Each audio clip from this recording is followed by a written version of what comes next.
What else makes a great speech? Occasion. There comes a dramatic moment in the life of a person or a party or a nation that cries out for the uplift and release of a speech. Someone is called upon in articulation to hope, pride, or grief for all. The speaker becomes the cynosure, the brilliant object of guidance. He or she is all alone out there on the cusp. And the object of guidance, the world stops to look and listen. That instant access to fame gives the edge to an inaugural address or to a speech on some state occasion or award ceremony. The occasion, by being invested with solemnity or importance, boosts the speech itself. Some great occasions are frittered away with pedestrian addresses, as in Jimmy Carter's inaugural or in Nelson Mandela's speech thanking the deist upon his release from a lifetime ordeal in a South African prison. Neither is included here, but other memorable occasions are made immoral by the words said of them. Lincoln's poem at Gettysburg is worth close analysis, not single recitation by rote. And Martin Luther King's I Have a Dream Today is worth reaching in its entirety and not just taken in sound bites on anniversaries. An idea closely related to occasion is forum, from the Roman place of speechifying. When I was wearing or writing speeches in the White House, I had a perfect forum in the Oval Office. Never give me a naked quote. Put it in a little story. He was right. Try this. John Stuart Mill loved a woman for 20 years, but she was married only when her husband died did the philosopher have the chance to marry the widow who had been his lifelong inspiration.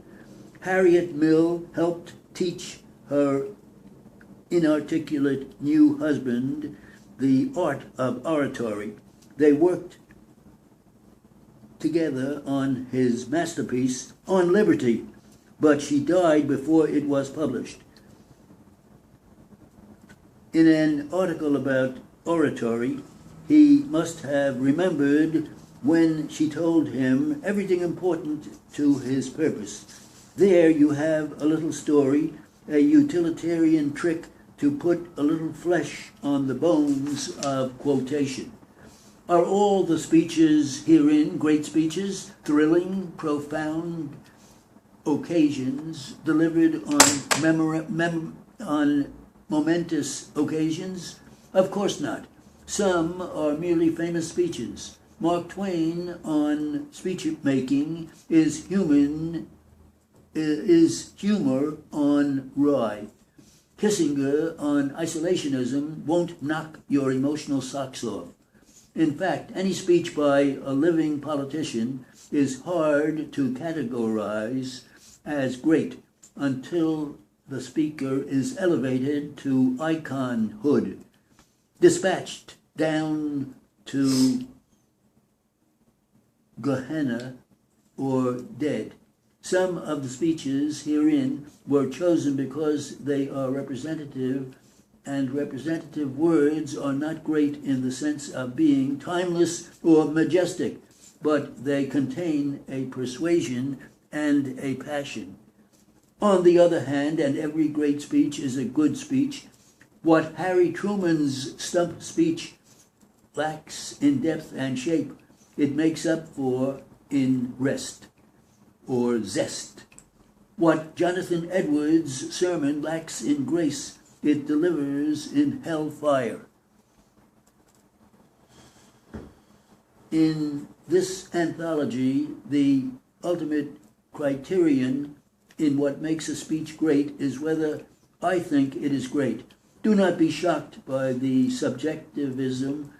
Oratory is an art not a science, and a great theoretician may choose to grab, slug, inspire, provoke, or tickle. How's that? Too tough?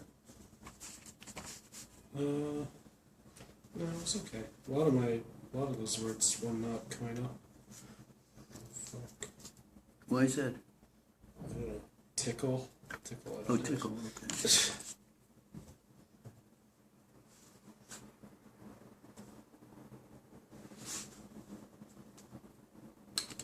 Oratory. I don't have Or oratory. oratory.